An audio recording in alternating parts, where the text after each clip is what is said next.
I will show you how to fix Windows 11 or Windows 10 not detecting your Bluetooth headphones. So if you find this guide helpful, don't forget to subscribe and like this video. So I will show you 3 different methods you can use to fix this. The first one will be obviously to check right here. You should have Bluetooth enabled, and if you click there, make sure to connect to the right one. So after that, if it doesn't work, you need to go to Device Manager, and once you click there, you will go to Bluetooth and select the Bluetooth device you want to fix. So let's say it's this headset. Just right click it, go to Update Driver, and browse my computer for drivers.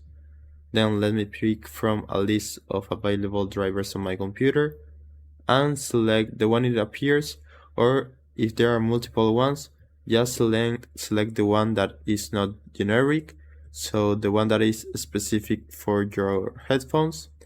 And after that, what you can also do is manually download the drivers from the website of the brand or the model of your headphones if you can, but if not, that is an alternative as well. Another thing you can do is right click your device, go to Properties, Drivers, and disable the device, and then enable it again.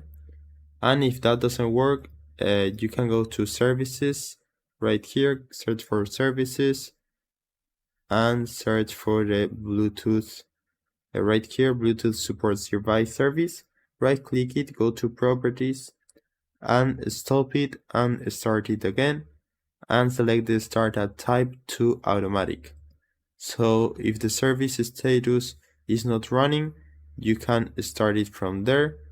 And if none of that work, what I recommend you to do is to restart your computer. So that's it. I hope it was helpful, and thanks for watching.